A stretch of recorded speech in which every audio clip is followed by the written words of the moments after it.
کہ جس بند قلندر کو احمد رضا کہتے ہیں اس کے احسانات ہم پر کتنے ہیں۔ میری قوم کے جوانوں یاد رکھو، اگر کوئی نوکری ہندوستان میں، بلکہ ہندوستان ہی نہیں دنیا کے بیشتر ممالک کے اندر فرنگیوں کا قبضہ ہو چکا تھا، ہو رہا تھا، اور ایک عجیب ہما ہمی کا ماحول تھا، اور انگریز کو اپنی حکومت کو قائم رکھنے کے لیے کرنا یہ تھا کہ ان لوگوں کو، مسلمانوں کو لڑا کر کے آپس میں انتشار اور افتراق پیدا کر کے لوگوں کے درمیان حکومت کرنا تھا۔ صرف مسلمان ہی نہیں بلکہ دنیا کے ہر انسان کو انہوں نے لڑانا تھا، ڈیوائیڈ کرنا تھا اور حکومت کرنا تھا۔ ایسے وقت کے اندر تحریکیں چلتی ہے اور کئی تحریکیں کھڑی کی جاتی ہے، اس میں سب سے بدترین تحریک جو کھڑی کی گئی ہے وہ یہ تھی، اگر سارے فتنوں کی ایک جملے کے اندر جو ہے وہ اس کا خلاصہ بیان کیا جائے تو وہ یہ کہ امام اہل سنت کے دور میں شک کی تحریک چلائی گئی، یعنی کہ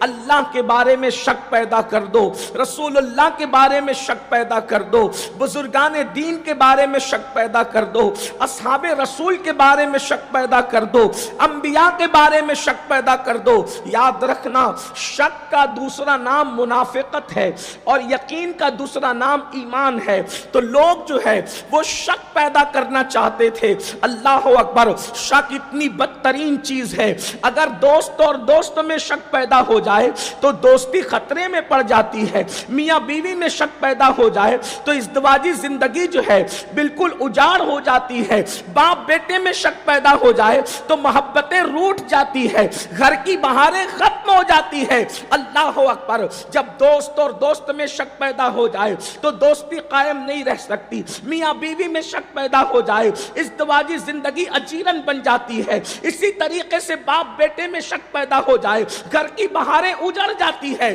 لوگ شک پیدا کر رہے تھے اللہ اور بندے کے درمیان، لوگ شک پیدا کر رہے تھے رسول اور امتی کے درمیان، لوگ شک پیدا کر رہے تھے اولیاء اور ان کے ماننے والوں کے درمیان۔ اللہ اکبر، آپ کہیں گے اللہ کے بارے میں کیا شک ہو رہا تھا؟ یاد رکھنا، اللہ اکبر، 14 صدیوں کے اندر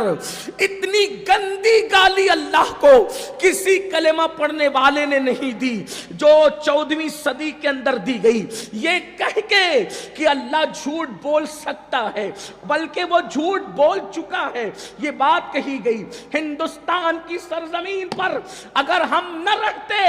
اور پاس پڑوس کے لوگوں کے سننے کا خوف نہ ہوتا تو ہم بتاتے کہ کس قدر یہ گندی گالی ہے۔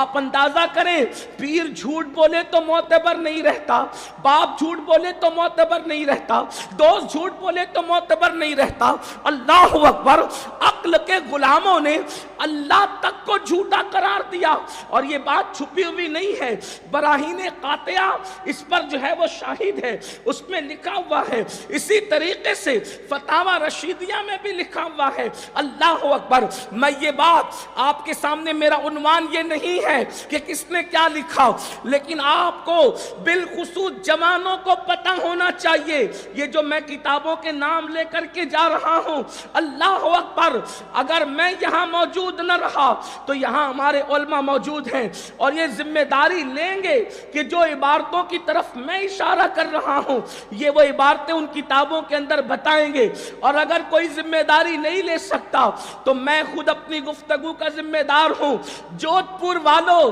اگر میں نے نہ بتائی یہ بات، اللہ اکبر، کہ اللہ رب العزت کو یہ گالی کس نے دی؟ ان لوگوں نے دی جن لوگوں کے ساتھ علماء کا ٹائٹل جڑا ہوا تھا، ان لوگوں کے ساتھ جن کے نام کے ساتھ کلمے کا ٹائٹل جڑا ہوا تھا۔ یہ 14ویں صدی کا بدترین فتنہ ہے شک پیدا کرنے کا۔ اب آپ مجھے بتائیں، جب اللہ ہی پر جھوٹ کا الزام رکھ دیا گیا تو پھر سچے کی توقع انسان کس سے کر سکتا؟ اللہ اکبر، یہ اللہ پر تبرہ تھا۔ اور بھی باتیں ہیں، میں اس کو جو ہے وہ، چونکہ مجھے کئی عناوین پر گفتگو کرنا ہے، ویسے اگر امام اہل سنت کا عنوان تھا تو یہ عنوان ہی بہت طویل ہے، لیکن بہرحال وقت اور تقاضے کی وجہ سے اور بھی عناوین کے حوالے سے مجھے پابند کیا گیا ہے، لیکن میں اہل جودھپور کے غیور جوانوں کی توجہ چاہتا ہوں۔ لوگ یہ بھی کہتے ہیں، یہ مولوی لوگ اختلافات کی بات کرتے ہیں، میں صرف آج آپ سے عدل اور انصاف کا طالب ہوں۔ کوئی بھی سن رہا ہو، ہمارا موافق ہو یا مخالف ہو، کوئی بھی بھائی سن رہا ہو، اس کی توجہ چاہتا ہوں یہ سوچ کر اپنی قبر کا خیال کرنا میرے بھائی، اللہ کی عدالت میں کھڑے رہنے کا خیال کرنا میرے بھائی، اور پھر سوچنا کہ امام احمد رضا اور ان کی فکر کو جو لوگ دنیا میں عام کر رہے ہیں، وہ لوگ آپ کے حوالے سے ہمدرد ہیں یا پھر آپ پر وہ ظلم کر رہے ہیں، یہ آپ کو خود سوچنا ہوگا۔ اللہ نے عقل دی ہے، اللہ نے شعور دیا ہے، اللہ نے سوچنے سمجھنے کی صلاحیت دی ہے۔ اللہ اکبر، اللہ کو ایسی گالی دی گئی، اگر دوسرے مذاہب والوں کے سننے کا خوف نہ ہوتا تو میں اس پر مزید اللہ کو جو گالیاں کلمہ پڑھنے والوں کی طرف سے دی گئی ہے نام نہاد، ان کا ذکر بھی کرتا، اس کی تفصیل بھی بیان کرتا، لیکن مجھے اس کا احساس بھی ہے کہ کہیں پڑوسی سن کر کے اس کا مس یوز نہ کر لیں، کیونکہ ہمیں اوروں کا بھی خیال ہوتا ہے۔ میرے آقا علیہ الصلوۃ والتسلیم کے پیارے دیوانوں، جب تک کہ کیمرے نہیں تھے لوگ کہتے تھے دیواروں کے کان ہوتے ہیں، جب سے کیمروں کا سسٹم آیا ہے ہم یہ کہتے ہیں دیواروں کو اب کان بھی ہوتے ہیں، دیواروں کی آنکھیں بھی ہوتی ہے۔ اس لیے ہمیں بہت سوچ سمجھ کر گفتگو کرنا ہے، کہیں ایسا نہ ہو کہ ایک دیوار محفوظ کرنے جائے دوسری ہی ٹوٹ جائے، اس کا بھی خیال کرنا ہے۔ تو اللہ پاک کو گالی دی گئی، رسول اللہ کو گالی دی گئی، حضور علیہ السلام کو کیا گالی دی گئی؟ یہ کہا گیا، تقویۃ الایمان کا مصنف کہتا ہے کہ وہ تو مر کر کے مٹی میں مل چکے ہیں معاذ اللہ۔ اللہ اکبر، آپ اندازہ فرمائیں، آپ غور فرمائیں، اور بھی اس سے بڑھ کر کے کیسی کیسی گندی گالیاں اللہ کے رسول علیہ السلام کو دی گئی۔ اب ایک انسان جب سنے گا کہ وہ مر کے مٹی میں مل چکے ہیں، ختم ہو چکے ہیں، تو پھر کلمہ پڑھنے والا آخر آس کس سے لگائے، امید کس سے لگائے، توجہ کس کی طرف کرے، خیال کس کی طرف کرے؟ حضور علیہ السلام کو موت آئی، ہمارا یہ عقیدہ اہل سنت کا ضرور ہے، لیکن کسی بھی نبی کی موت کو ہم عام انسان کی موت کی طرح نہیں سمجھتے، بلکہ ہم یہ کہتے ہیں انبیاء کو موت آئی ہے مگر ایک آن کے لیے آئی ہے، اس کے بعد اللہ نے ہمیشہ کے لیے انہیں حیات ابدی اور سرمدی عطا فرما دیا ہے۔ لیکن بہرحال انبیاء کے بارے میں اور خاص طور پر سید الانبیاء جانے مسیح کے بارے میں یہ بات کہی گئی، مر کر مٹی میں مل گئے، وہ تو کچھ بھی نہیں کر سکتے، اتنے مجبور ہیں کہ وہ اپنی بیٹی کی تک شفاعت نہیں کر سکتے،